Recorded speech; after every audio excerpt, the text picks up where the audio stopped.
Yeah, no, he's good about it, so he should have some stuff. But I wouldn't mess with the apples.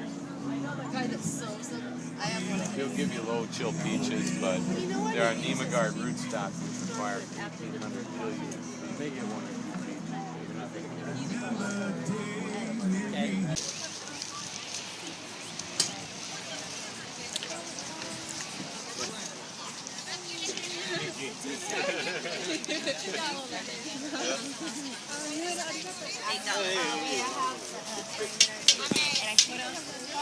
No shit.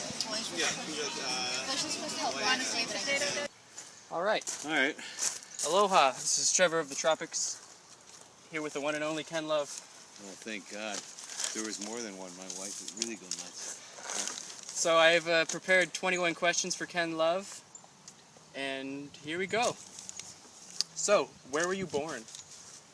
Chicago. Okay. And it was a great place to be born. Still a great city. And people always just, well, how'd you get into this? I said, well, I mean, in the early 50s, you know, my father would come home with things like dried figs and persimmons and not your normal fruit for the early 50s in Chicago. And so I just got an appreciation for weird stuff back then. Oh, okay. Yeah, you enjoyed what little you got, and then when you came to the tropics, I'm sure you were in a Willie's. Oh yeah, first time I came here, I mean, if I kept tripping over my jaw, walking place, seeing all this stuff along the side of the road, people thought we were nuts too, because wow, look at all the mangoes that fall, and I'm taking them and I'm pulling out the worms and stuff, and all over. I know the feeling. Yeah. Yeah, people passing by on the highway just staring at you, Yeah. wondering why you're picking these mango trees, but there's something really special about it. And, yeah, it is. I mean, and trying to do it so that this stuff doesn't go to waste. I mean, it's we're getting there. We've made a lot of progress in 20 years, you know, for people to appreciate just the bounty that just exists here, kind of naturally. Yeah, that's a wonderful thing to hear. Because there are so many microclimates here, and Yeah. it's a shame not to utilize every single one. Yeah, we need to get permission, and I think we're getting closer to it. The state is really focused on production now, and we don't grow enough for the population that exists here, and they keep batting around different numbers. But the point is, if they open up land and they make the land reasonable for people to grow things, then they'll grow it. I mean, you cannot afford $150,000 an acre to come here and farm. Nobody can. No. You know, I mean, even in farmland, in prime mainland or Canadian farmland, you know, you're paying $3,000-6,000 an acre or something. But here you're talking, you know, $200,000. Right here where we're sitting, 3 acres up here, they wanted $650,000 for. Huh. So it makes it impossible. In Japan, somebody your age, if you want to be a farmer, and you can buy a farm, which is for Japan standards pretty reasonable, they'll pay you $35,000 a year for 5 years, so you can work to establish your farm.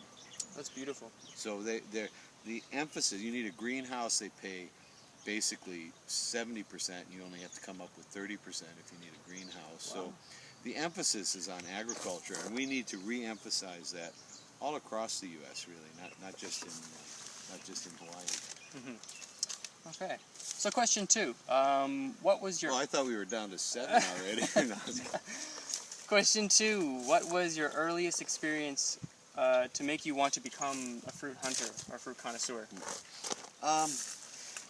Actually, what I attributed to, besides, you know, like I said, my father bringing home all these weird fruits, was walking down the street with my first partner in Tokyo, and just down the side street, he reached up into the tree and pulled down some orangish fruit. What's that? Is it biwa? Biwa. Biwa. This was like 35 years ago. Okay, and wow, it was great. I never had anything so good. Now, biwa is Japanese for loquat. Oh, okay. So, since then, later on, when I really got into it, I spent 6 years working with loquat, you know, in and out of Japan. Right. And so, I really love it. I think it's just such a great fruit. And it would definitely be in my list of top 10. Nice. Maybe top 5. Question 3. Do you have a wife? Yeah, for 38 years. 38 years. Yeah. Nice. That's pretty scary too, isn't it? Yeah, that's impressive. You're a man of impressive feats. Yeah. Yeah, maybe because we both travel. That's why it's last. Could be. No, I can't complain. She's put up with me for all this time, so. And, If you're watching this video, Ken loves you. yeah, no, she doesn't do. No, Oh, she she's does not. She does do YouTube sometimes. So. Okay. Uh-oh. Love you, babe. So. Okay. So what's your favorite fruit?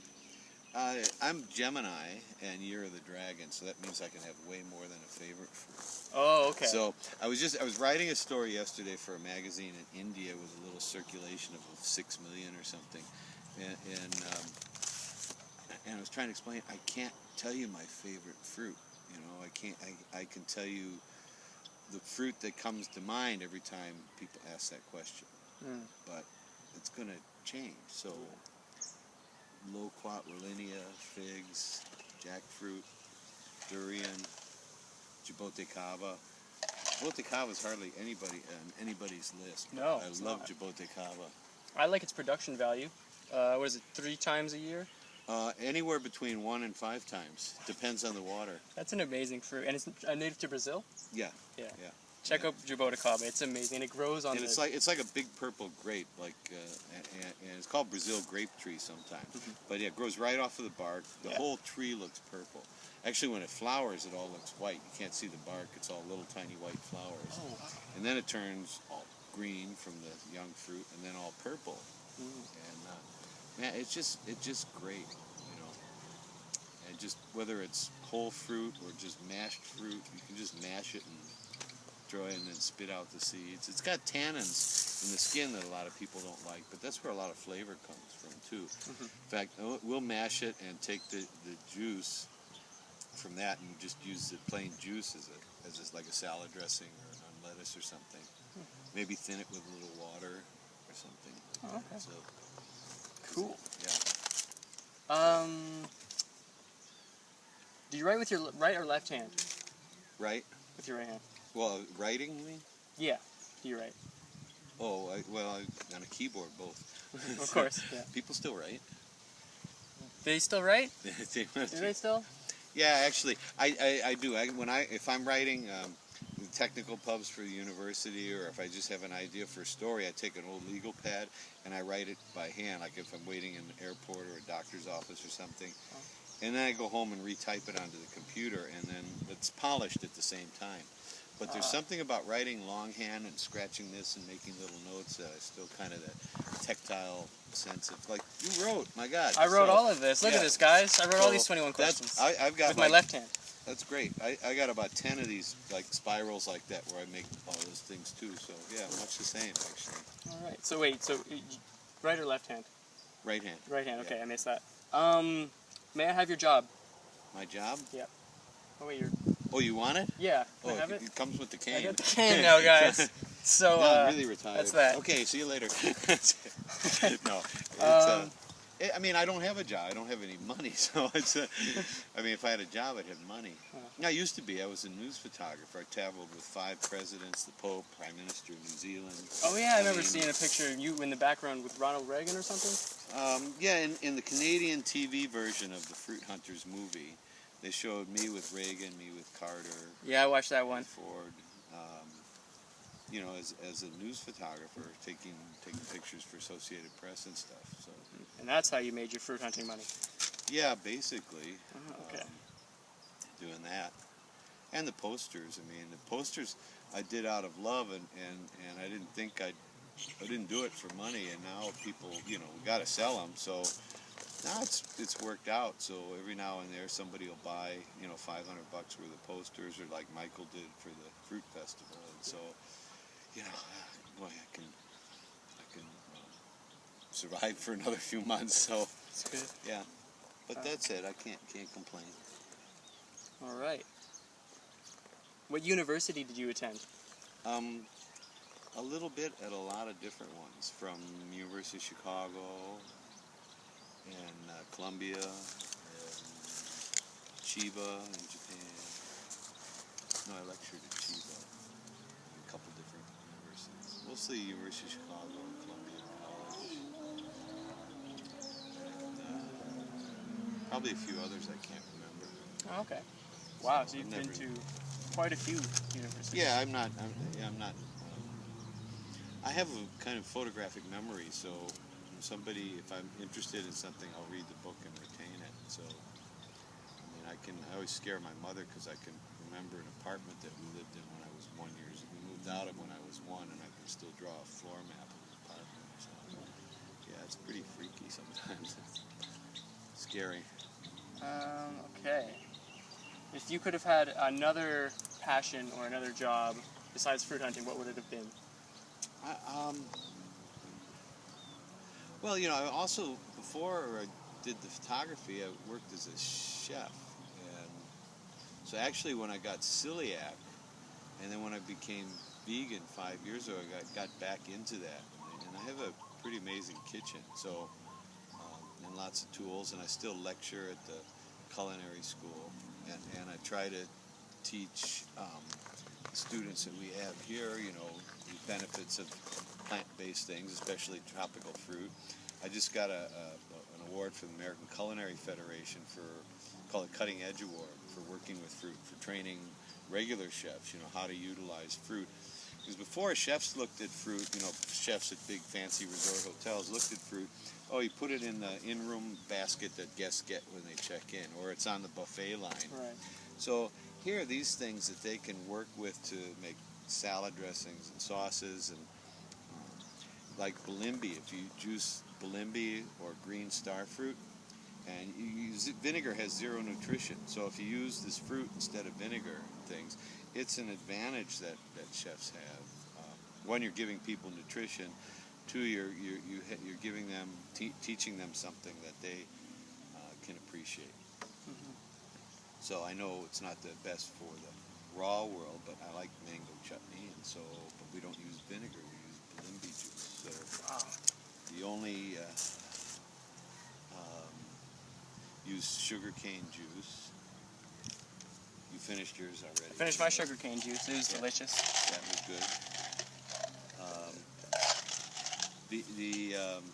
So making mango chutney with mangoes, I mean, you cook it. That's the only thing that's bad about it, I think. Yeah, I mean, there are people in the vegan world making a wonderful impact, like Durian Rider, advocating cooked, and he seems to be doing great. So I can't condemn it. It's not my thing, but to each his own. I mean, they all these things have an advantage, and so I was teasing people and my friends about my biography is going to be called The Fat Vegan. 5 years, I still can't lose weight. I need to lose weight.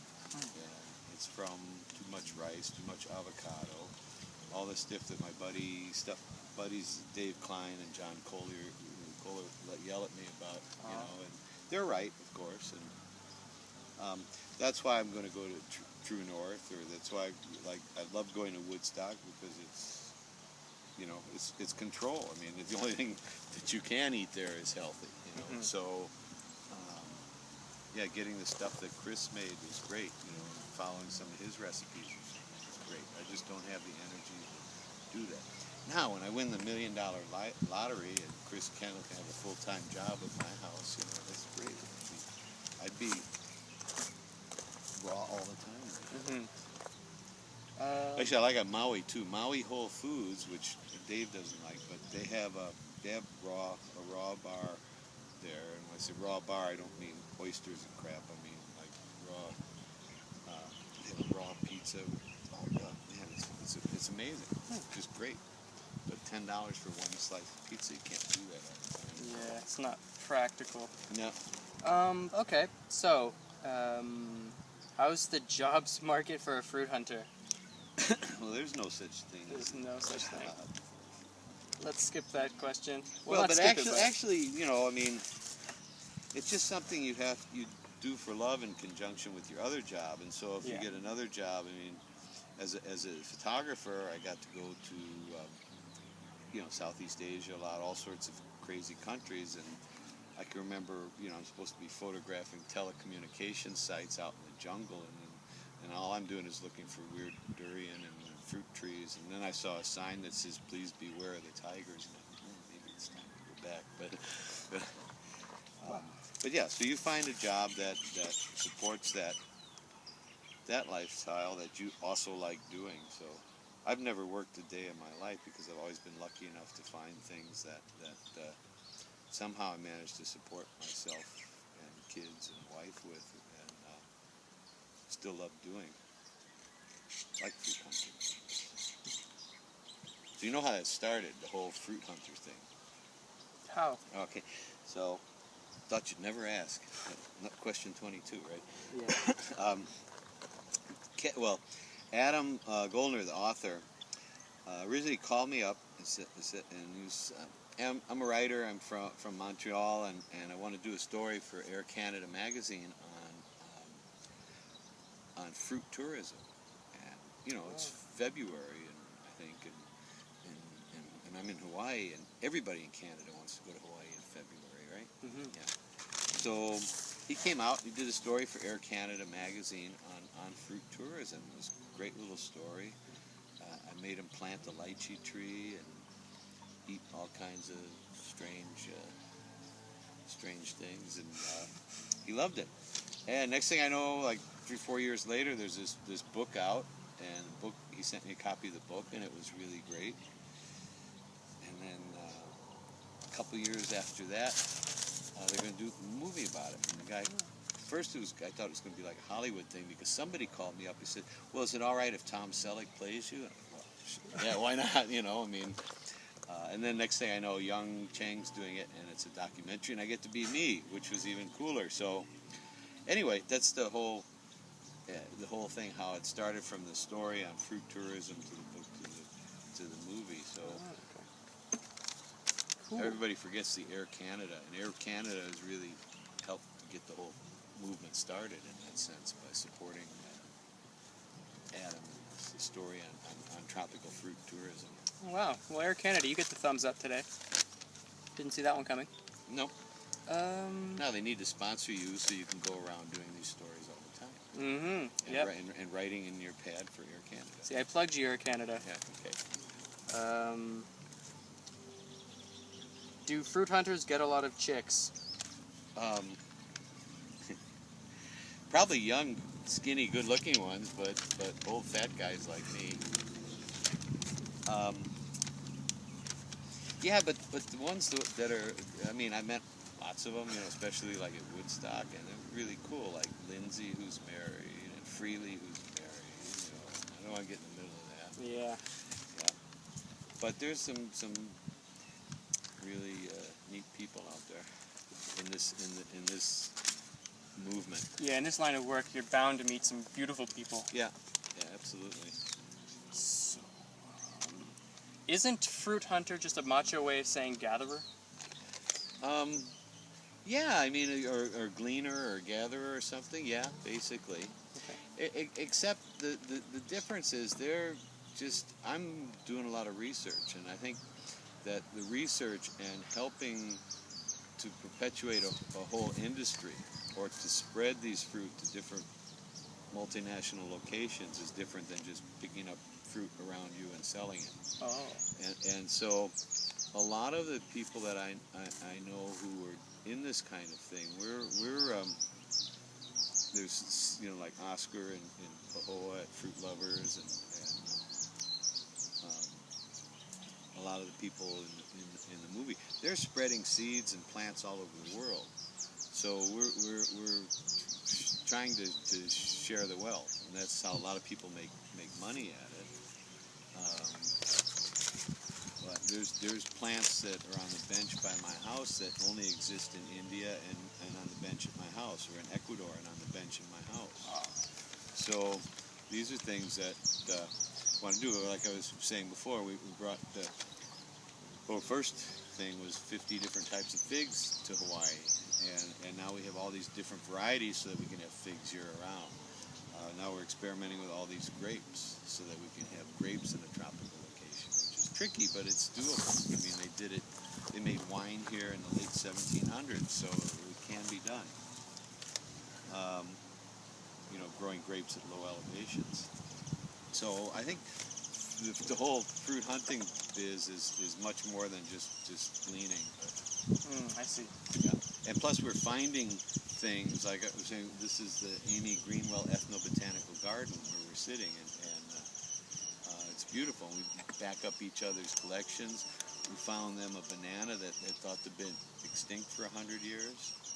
You know, and I found other the original Hawaiian bananas that they grow here now. They have a collection of, I don't know, 140 some sugar canes, different varieties, and different varieties of kalo or taro, you know, for making poi. So protecting, part of being fruit hunting is protecting these varieties and cultivars and keeping the diversity. So we got to keep the diversity and keep the purity, fight GMO and all this political stuff. For people who like this lifestyle, they need to get more politicized, I think, because GMO will prevent you from doing this lifestyle. And I don't know if that's on your list It of is questions. 16, my friend. Yeah. But 13, what countries have you flown to? Well, I haven't got to Africa, Australia yet, Okay. or Antarctica, but I've been to the North Pole and every place south of that until you get to those places. So Wow. about 60 countries maybe. Okay. So that'd be a long list. Yeah, it'd be We'll a just long. take a your long- word for it. Yeah, a long list. Just look on a map. I got pictures of it, of all of them. Wow. I don't know. People ask, where do you like best? I said, wherever I'm at. Yeah, I was just gonna ask, like, what's the And- best country to buy fruit? Oh, the best country. I mean, I love the quality of fruit in Japan, and I had a place there for about more than 30 years, and so I really love Japan. I never thought I'd like a place as much as Japan until I started going to India, and I just really got into India, especially the jungles and the people in the south, and they understand what being vegetarian or vegan and gluten-free is. So that's not a problem. Actually, Japan's pretty good about that too. They're always quite paranoid about not letting me eat stuff that might be contaminated because I have celiac and being vegan. So they're always worried about that. Other countries are they're all great. I look at this as one planet. I don't really care what countries it is. Your invisible lines at the end of the day. Yeah, and I think, you know, if the desire is there to communicate, language isn't a barrier.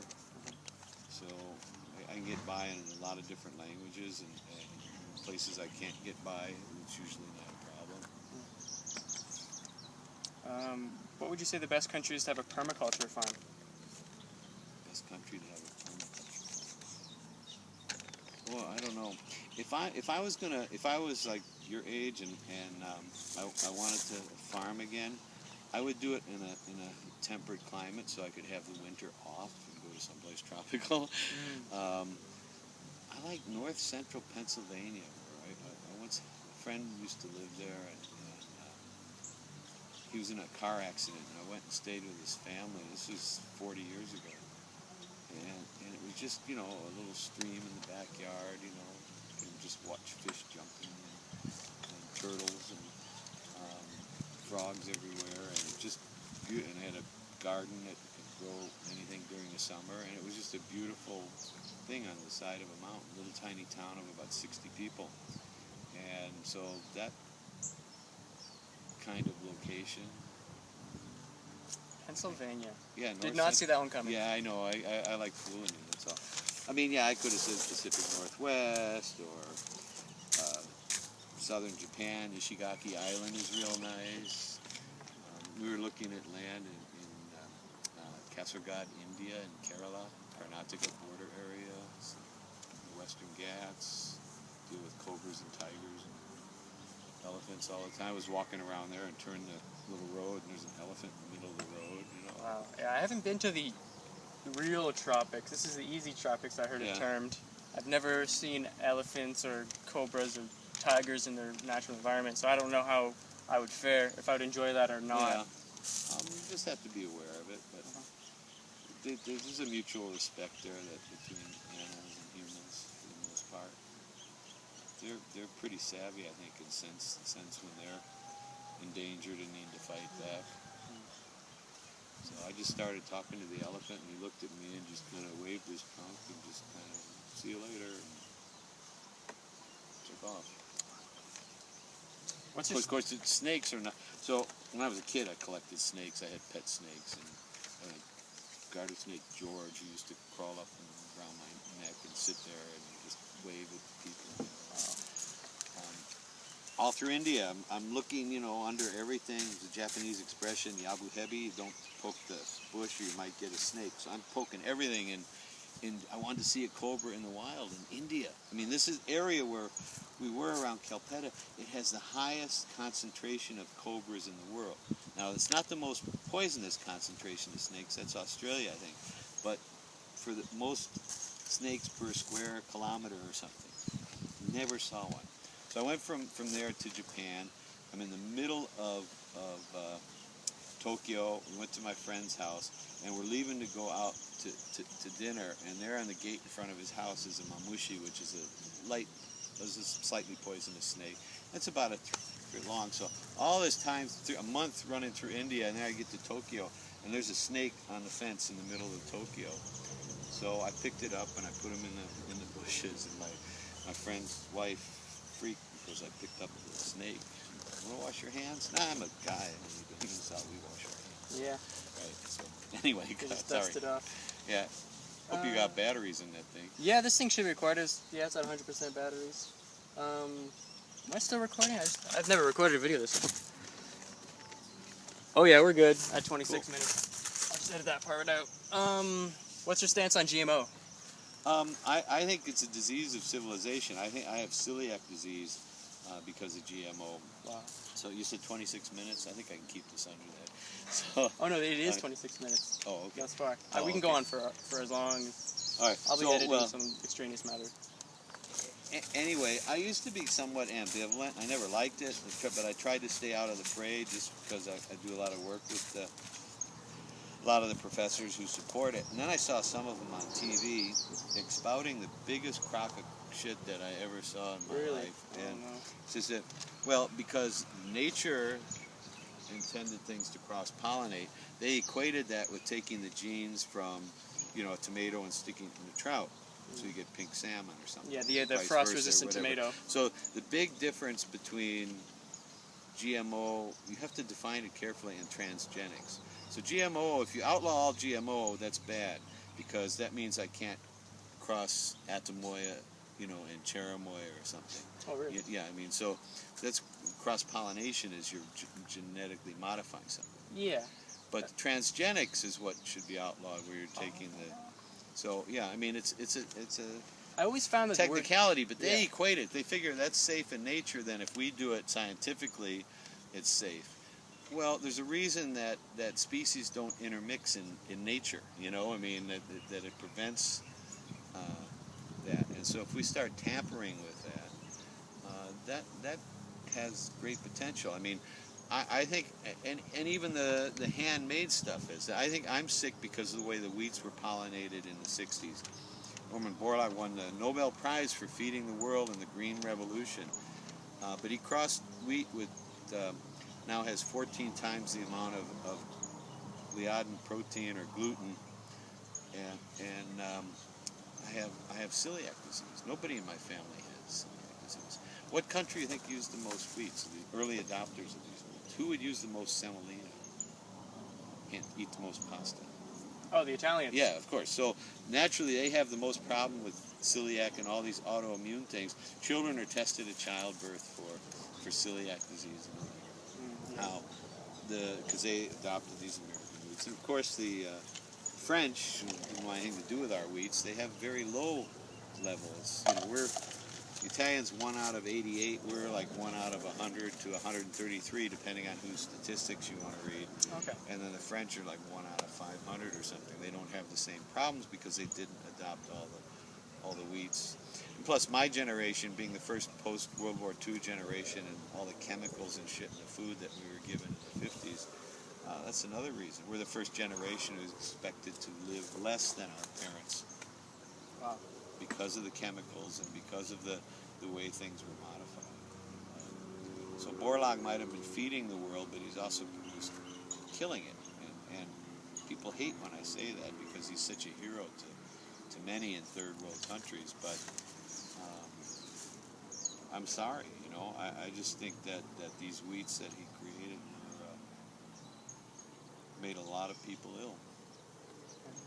So yeah, personally, I can't stand it. I don't think there's a need for it. I think all the people around here who specialize in healthy soils and organics and permaculture and using bokashi and charcoal and Korean natural farming. I mean, the farms I've seen in Japan, they don't have these problems, you know, and the food is much healthier. They just put the labor into it from the beginning, and not trying to play catch up like we always seem to do in the West. Does that answer? Wonderfully.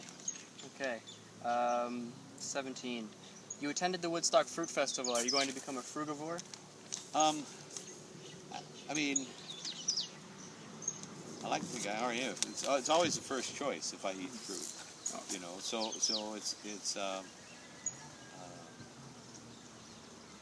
from there I went to the Philippines to the Philippine Fruit Association meeting. Oh, okay.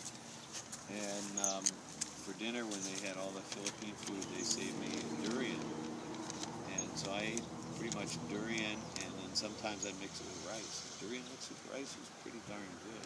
Yeah, I saw that picture you posted. It looked great. Yeah, I mean, it's not exactly being a fruitarian, but yeah, it's always my first choice. You get the thumbs up from Durian Rider, though. Oh, I will? Yeah. Oh, okay. He eats rice. Thanks, Harley. Likes durian. I like to. Yeah, it would be my choice to be that. Now, if Michael had the Woodstock Fruit Festival in Kona all the time, year round, I would just eat fruit year round. If the food was there year round, I would be eating that way year round. Right. If we had a raw food restaurant and I supplied them stuff and could eat there every day, it wouldn't be a problem for me to live that way. Okay. The problem is if I'm working 14 hours because I start about 3 in the morning and I get back and I'm only eating a little fruit in the morning and for lunch, and I get back and man, I just don't have energy to make stuff. And my wife eats still omnivore, and she's making her chicken or her steak or her fish, or salmon 3 times a week. And I don't eat that. I mean, I haven't for many years. Oh, okay. Many years. And I haven't had red meat in 30-some years, more than 30 years. And don't miss it at all. In fact, I can remember about 3 years ago I tried a little piece, and I gagged so bad. Yeah, I remember going back to meat for a little bit, and I was like, this is like gum. Like, it was like over a year ago, but I thought of the most choking incidences. I mean, so many of them are attributed to choking on meat. I just, from that moment, really looked at meat differently. Yep. So anyway, yeah, I could easily do that given that those circumstances and having the availability. And sure, I can eat. You know, I was doing so good for the first 3 years of going from vegetarian to vegan, and I would still have some rice and things, but I dropped a lot of weight because I took off like Dr. Goldhammer told me to just get off the salt, sugar, and oil, and I did that, and I dropped like 60 pounds. So it was really. And then I was really exhausted, and I bought a bottle of salad dressing that had some oil in it, and used that instead of making my own. And it was like down. That was like after that. Wow. So just a commercial dressing like that. Mm. Okay, so 18. How's your knee? It sucks. It sucks. Yeah, I had the knee replacement in December, and I got a scar like this long here, and. The knee itself is not bad. I mean, I can do anything with it, but the trauma of the surgery set off all this other stuff. So, I mean, vegan for 5 years, all of a sudden I have diabetes where I have to do insulin twice a day. Huh. I got gout. How the hell does a vegan get gout? Yeah, this is peculiar. So, yeah, so I had that kind of problem I think from the trauma of surgery. And the reason I got diabetes was because they had an allergic reaction to all the pills, because a lot of them had wheat starch, and being celiac, I couldn't stomach that. So that made me sick. So then they gave me other pills where I couldn't swallow. So then they gave me a bag of IV steroids like that. And steroids cause the blood sugar and the pancreas to go bonkers. So that kicked me over the top. So I'm going tomorrow to True North Health in Santa Rosa. And I'm going to work at getting this crap out of my system, and listen to Dr. Goldhammer and Dr. Lyle and the other people there. And they're pretty savvy. They're the ones who got me to go vegan 5 years ago, and so I really owe them a lot. And they're pretty well known. They're friends with all the other guys who are involved in the whole movement. Yeah, I haven't heard those names yet, but I'll definitely look into them. Yeah, there's a book called The Pleasure Trap that they wrote. And it's amazing. I think I've heard of that. Yeah, the stuff you learn, like, well, Dr. Goldhammer said, first thing he said, well, I haven't had red meat. He said, you eat cow pus? I said, no. Cheese? Yeah, it's cow pus. So that's always stayed with me. So I haven't had cheese in 5 years. And so he just, really helped a lot in terms of understanding. And so this book, you learn that cheese is more addicting than opium. And these chemicals in the foods, processed foods, tell your brain that it releases more endorphins, and chemically it's made to do that. And then, it feels good, so I got to eat more chips. I got to eat more cheese. It's all hocus pocus and fake. So yeah, I won't eat anything where I can't pronounce the ingredients. It's good. Another advantage for being wrong. So why Kona? I got sent here 30-some years ago to do a story on Kona coffee, and met people and just kind of got hooked. And my wife felt like she was coming home, even though she's from Chicago too. And so it took 15 years to